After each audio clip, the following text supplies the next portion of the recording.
mối quan hệ giữa người trong hôn nhân và ngoài hôn nhân. Xin kính chào quý vị và các bạn đang theo dõi Ngẫm Quanh Ta.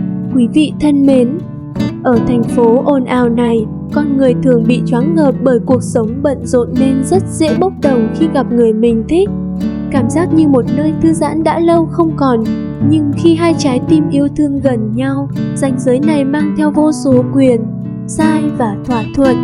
Nhớ ngày mưa ấy, anh và em bất ngờ gặp nhau. Đó là một cuộc gặp gỡ bình thường và ấm áp, như thể là định mệnh vậy. Anh nhìn thấy đôi mắt sáng của em lóe lên sự nhanh nhẹn, như thể thế giới trong trái tim anh đã bị bạn đánh bật ra.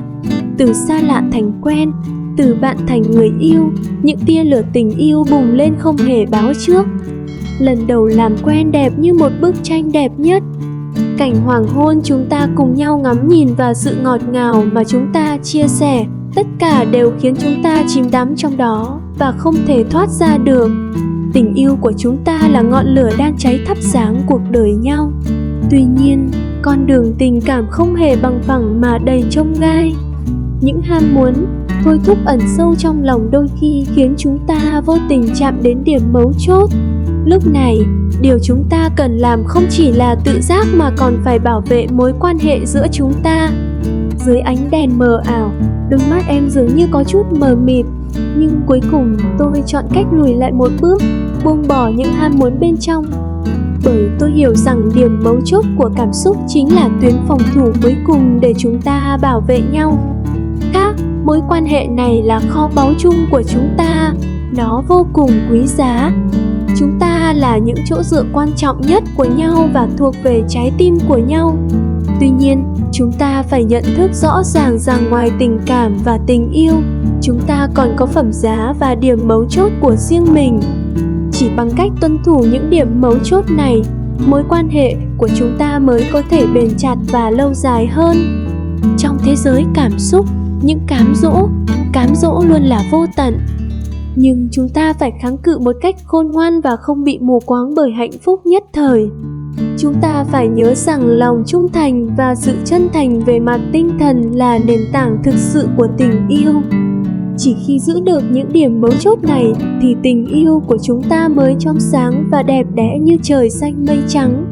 Hãy tưởng tượng rằng khi đối mặt với sự cám dỗ, chúng ta phải tự nhủ với mình bằng một nụ cười điềm tĩnh: tôi phải giữ điểm mấu chốt vì tôi trân trọng sự trong sáng giữa chúng ta.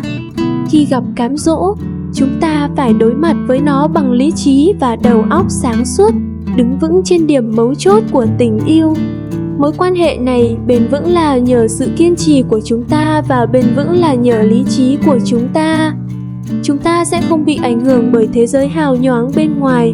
Chúng ta gắn bó với nhau về sự trong sáng và chính trực về mặt tinh thần. Chúng ta sử dụng trí tuệ và sự hiểu biết để bảo vệ tình yêu khó giành được này và làm cho nó trở nên đẹp đẽ và lâu dài hơn. Một ngày nào đó, chúng ta sẽ cùng nhau bước vào những năm tháng trưởng thành hơn, chứng kiến sự trưởng thành và thay đổi của nhau. Mối quan hệ này sẽ trở nên sâu sắc và có giá trị hơn. Thời gian trôi qua, chúng ta sẽ càng hiểu rằng việc giữ vững điểm mấu chốt về tình cảm chính là cách khiến tình yêu của chúng ta tràn đầy sức mạnh và sức sống. Vì vậy, chúng ta hãy chung tay bảo vệ điểm mấu chốt và để mối quan hệ này tiếp tục nở hoa rực rỡ. Bao dung và bao dung trong tình yêu, chấp nhận những khuyết điểm. Khác biệt của nhau tình yêu là một cảm xúc tuyệt vời gợn lên sâu thẳm trong trái tim chúng ta. Nó mang lại cho chúng ta sự ấm áp và hạnh phúc vô tận. Tuy nhiên, tình yêu cũng đầy thử thách, đặc biệt là khi phải chấp nhận những khuyết điểm và khác biệt của nhau. Trong tình yêu, sự bao dung là rất quan trọng. Chúng là cầu nối cho sự phát triển và hiểu biết lẫn nhau của chúng ta. Chúng ta hãy đi sâu vào sự bao dung trong tình yêu, tìm hiểu cách chấp nhận những khuyết điểm, khác biệt của nhau, tạo nên một mối quan hệ tình yêu đẹp đẽ và lâu dài hơn. Trước hết, sự bao dung trong tình yêu đòi hỏi chúng ta phải học cách chấp nhận những khuyết điểm của nhau. Mỗi người đều có những khuyết điểm, những khiếm khuyết của riêng mình, và chính trong những khuyết điểm đó mà tình yêu thể hiện sự chân thật và sâu sắc của mình. Chúng ta nên học cách hiểu và chấp nhận những khuyết điểm của nhau thay vì cố gắng thay đổi hay đổ lỗi cho nhau.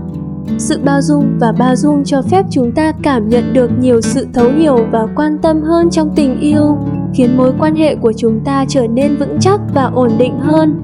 Sự bao dung và bao dung trong tình yêu đòi hỏi chúng ta phải tôn trọng sự khác biệt của nhau. Mỗi người đều có cá tính và ý tưởng riêng.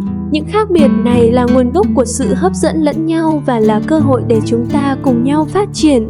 Chúng ta nên học cách tôn trọng sự độc đáo của nhau và bao dung những khác biệt của nhau thay vì cố ép nhau thay đổi.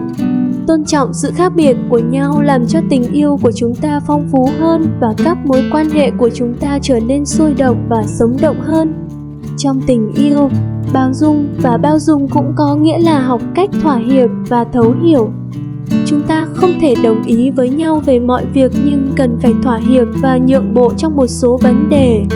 Kiểu thỏa hiệp này không có nghĩa là từ bỏ vị trí của mình mà là để duy trì mối quan hệ giữa nhau tốt hơn. Sự bao dung và bao dung giúp chúng ta hiểu rõ hơn về nhu cầu, mong muốn của nhau, cùng nhau tìm ra giải pháp phù hợp nhất cho cả hai bên, khiến tình yêu của chúng ta trở nên hòa hợp và hạnh phúc hơn. Sự bao dung trong tình yêu cũng đòi hỏi chúng ta phải thiết lập cơ chế giao tiếp, đàm phán lành mạnh. Khi đối mặt với những bất đồng, xung đột, chúng ta nên học cách bày tỏ suy nghĩ, cảm xúc của mình một cách thẳng thắn, đồng thời lắng nghe và thấu hiểu quan điểm, nhu cầu của đối phương. Thông qua giao tiếp cởi mở và nhạy cảm, chúng ta có thể giải quyết vấn đề tốt hơn, xây dựng các kết nối cảm xúc sâu sắc hơn và làm cho tình yêu của chúng ta bền chặt và lâu dài hơn. Điều quan trọng nhất là sự bao dung. Bao dung trong tình yêu cần phải dựa trên tình yêu và sự tôn trọng.